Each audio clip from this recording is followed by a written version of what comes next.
우리는 지갑 속의 지폐, 은행 계좌의 숫자를 봅니다. 그리고 그것이 기반이라고 생각합니다. 단단하고 현실적이며 의심할 여지 없는 가치의 기반이라고 말이죠. 하지만 만약 우리가 믿는 모든 것이 사실은 거대한 착각이라면 어떨까요? 만약 돈이 기반이 아니라 그저 언제든 사라질 수 있는 신뢰에 불과하다면요? 모든 제국은 자국의 돈이 안전하다고 맹세했습니다. 모든 정부는 그 약속이 영원할 것이라 주장했습니다. 그리고 그때마다 역사는 그들이 틀렸다는 것을 증명했습니다. 이것은 금융 시스템이 과연 실패할 것인가에 대한 이야기가 아닙니다. 시스템은 언제나 결국 실패하기 때문입니다. 진짜 질문은 이것입니다. 모든 것이 무너지는 그날 당신의 미래를 지켜줄 것은 과연 무엇인가?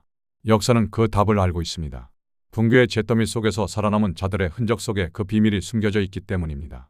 그리고 그들의 공통점은 놀라울 정도로 단순합니다. 그들은 시스템을 가장 신뢰했던 사람들이 아니었습니다. 가장 먼저 의심했던 사람들이었죠. 이 미스터리를 풀기 위해 우리는 먼저 돈의 본질을 이해해야 합니다. 돈은 금이나 은 그 자체가 아닙니다. 교환의 약속이라는 사회적 합의입니다. 그리고 정부는 그 합의의 가장 큰 보증인이죠. 하지만 권력은 유혹에 약합니다. 특히 무에서 돈을 만들어낼 수 있는 유혹 앞에서는 더욱 그렇습니다. 이 이야기는 바로 그 유혹에서 시작됩니다. 인류 역사상 가장 위대했던 제국, 로마에서부터 말이죠. 로마의 은화 데나리오는 한때 지중해 세계 전체의 신뢰를 받았습니다. 하지만 제국이 재정난에 부딪혔을 때 황제들은 손쉬운 해결책을 찾아냅니다. 은하에 굴이나 주석 같은 값싼 금속을 섞어 양을 늘리는 것이었죠. 이것이 바로 가치 희석의 시작이었습니다. 처음에는 아무도 눈치채지 못했습니다. 하지만 서서히 시장의 상인들은 진실을 깨닫기 시작합니다. 동전의 무게는 같지만 그 안의 가치는 예전 같지 않다는 것을요. 신뢰의 균열이 가기 시작한 것입니다. 그리고 이 작은 균열은 결국 제국을 무너뜨리는 거대한 균열로 이어지게 됩니다. 이것은 단순한 과거의 이야기가 아닙니다.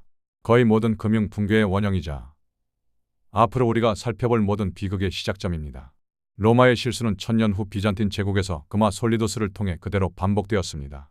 하지만 모든 붕괴가 부패한 통치자 때문에 일어나는 것은 아닙니다. 때로는 외부의 충격이 시스템 전체를 뒤흔들기도 합니다. 14세기 중반, 흑사병이 유럽을 휩쓸며 인구의 절반 가까이를 앗아갔습니다. 도시와 무역로는 마비되었고 기존의 사회 질서는 뿌리부터 흔들렸습니다. 봉건 영주들의 땅과 권위는 예전 같지 않았습니다. 돈의 가치도 혼란에 빠졌죠. 이 거대한 비극 속에서 무엇이 살아남았을까요? 살아남은 것은 희소성이었습니다. 노동 인구가 급감하자 살아남은 노동자들의 가치는 천정부지로 치솟았습니다. 그들은 더 높은 임금을 요구할 수 있었고 지주에게 얽매이지 않는 자유를 얻었습니다. 한편 주인을 잃고 버려진 땅은 넘쳐났습니다. 이때 약간의 은이나 물물 교환할 상품, 즉 유동성을 가졌던 사람들은 헐값의 땅을 사들여 새로운 지주 계층으로 떠올랐습니다. 흑사병은 돈의 의미를 재정의했습니다. 살아남은 것은 화폐가 아닌 생산 능력과 유동성이었습니다. 시간을 건너뛰어 18세기 프랑스로 가보겠습니다. 혁명 정부는 구체제의 부패를 청산하고 새로운 시대를 열고자 했습니다. 그들은 몰수한 교회 토지를 담보로 아시냐라는 새로운 지폐를 발행했습니다. 이론상 완벽해 보였죠. 실물 자산이 보증하는 화폐였으니까요. 하지만 혁명의 혼란 속에서 정부는 재정적 필요에 따라 아시냐를 무분별하게 찍어내기 시작했습니다. 약속은 휴지 조각이 되었습니다. 끔찍한 초인플레이션이 닥쳤고 아시냐의 가치는 폭락했습니다.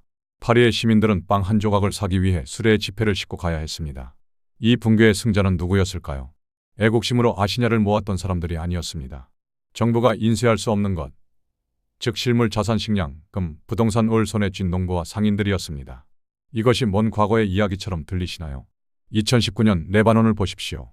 정부의 부채와 부패로 인해 은행들은 갑자기 문을 걸어 잠갔습니다. 시민들은 평생 모은 자신의 예금을 인출할 수 없게 되었고 레바논 파운드화는 가치의 95% 이상을 잃었습니다. 평생 모은 저축이 하루아침에 용돈 수준으로 전락한 것입니다. 누가 살아남았을까요? 해외에 달러 계좌를 가졌던 사람들, 금이나 부동산 같은 실물 자산을 보유했던 사람들, 그리고 은행 시스템 밖에 현금을 보관했던 사람들이었습니다. 로마 시대부터 프랑스 혁명을 거쳐 오늘날 레바논까지 패턴은 고통스러울 정도로 동일합니다. 심지어 우리 주변도 예외는 아닙니다. 2008년 금융위기 그리고 2020년 팬데믹 때를 기억해 보십시오. 시스템 붕괴를 막기 위해 전 세계 중앙은행들은 수조 달러를 찍어냈습니다. 이 유동성은 자산 가격, 주식, 부동산을 폭등시켰습니다. 흑사병 시대와 마찬가지로 유동성과 자산을 가진 사람들은 더 큰 부를 축적했고 월급에 의존하는 사람들은 벼랑 끝으로 내몰렸습니다. 붕괴는 언제나 부의 재분배를 동반합니다. 그렇다면 이 모든 역사가 우리에게 주는 교훈은 무엇일까요? 세 가지로 요약할 수 있습니다. 첫째, 돈은 약속이지 실체가 아닙니다. 정부와 은행에 대한 맹목적인 신뢰는 가장 위험한 재정적 실수입니다. 둘째, 모든 붕괴는 거대한 부의 이전입니다. 위기는 준비되지 않은 다수로부터 시스템의 취약성을 이해하고 대비한 소수에게로 불을 옮겨놓습니다.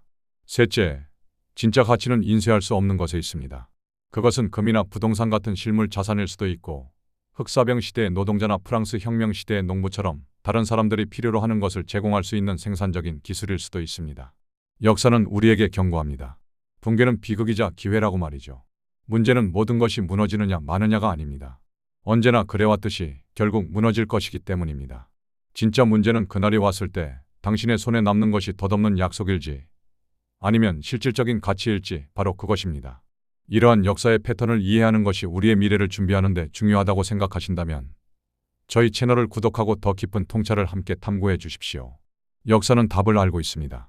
저희가 어디를 봐야 할지 알려드리겠습니다. 시청해 주셔서 감사합니다.